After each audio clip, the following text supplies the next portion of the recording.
Indro atolotra anao anatin'ny fotoana fohy indray ny vinavinan'ny toetrandro anatin'ny 3 andro ho avy izao. Fa alohan'izay aloha dia faly miaravatsika rehetra any atokantrano.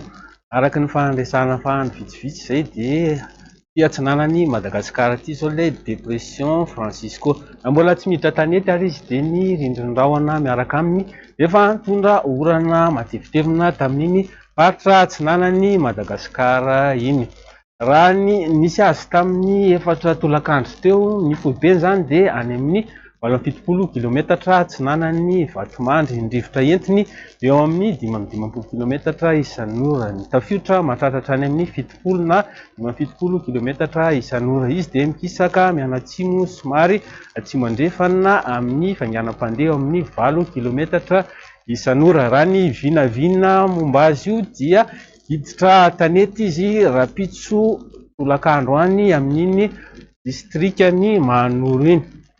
Izy zany dia vinavinaina tsy azo hery fa mbola hijanona eo amin'io dépression tropicale fa nazana izy dia mitondra orana matevina amin'iny faritra iny ka izay no mahatonga anay mamoaka an'ireto filazana miloko momba ny fabetsahany rotsakorana. Mahazo filazana miloko mena ny distrikany Brickaville, Vatomandry, Mahanoro sy Nosy-Varika. Miloko mavo kosa zany ho an'ny distrikany Mananjary, Manakara, Vohipeno, Ifanadina, Ikongo, Tanamboamanapotsy, Marilambo sy Mangoro. Filazana miloko maitso ho an'ny Ambatonazaka, Manjakandrinina, Antananarivo Avaradrano, Antananarivo Renivohitra, Antananarivo Atsimon-drano, Andramasina, Ambatolampy, Tanifotsy, Antsirabe voalohany sy Antsirabe faharoa, Fandrinina, Ambositra sy Manandrina. Indro ary ho zaraiko aminao indray ny vinavinan'ny toetrandrontsika raha ny sabotsy maraina. Maina ny andro aty amin'ny faritry Diana sy Sofia iny, torak'izany koa aty amin'ny faritry Menabe dia mahazo aty atsimo andrefana sy faritra Androiny. Somary andrahona ny andro raha aty amin'ny ilany andrefan'ny afovoantany. Ny afovoantany moa dia mety hisy orana malefaka fa somary atevina zany aty amin'ny ilany atsinanan'ny nosy aty.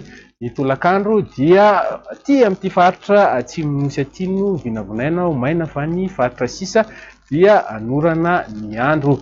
Ny maripana voavinavina moa dia ato amin'ity faritra atsimo atsinanana aty no hisy vidinany maripana izay eo amin'ny 20 hatramin'ny 24 degré Celsius. Ny aty afovoantany moa dia eo amin'ny 25 degré Celsius.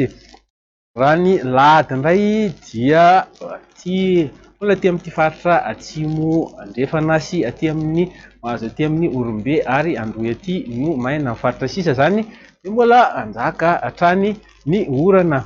Raha ny maripana voavinavina indray dia mihoatra ny 30 degré Celsius raha ny morotsiraka ankoatran'ny ato amin'ity faritra atsinanan'ny nosy aty. Ny vinavinan'ny toetrandro amin'ny alatsinainy moa dia mitovy amin'ny alahady fa ny maripana fotsiny no mety hisy vidinany aty amin'ny faritry Melaky sy mahazo aty amin'ny akaikin'ny Bongolava iny. Eto Ambamaranana dia tsy sarotra izay no manantisantotra ny fampiasa ranomasina amin'iny morotsiraka atsinanana iny, indrindra eo anelanelan'ny Fenerive-Est hatraty amin'ny Manakara aty mba tsy handrika ratsy fa lasa io andro ratsy io. Metraka ny mandram-piaona indray veloma tompoko.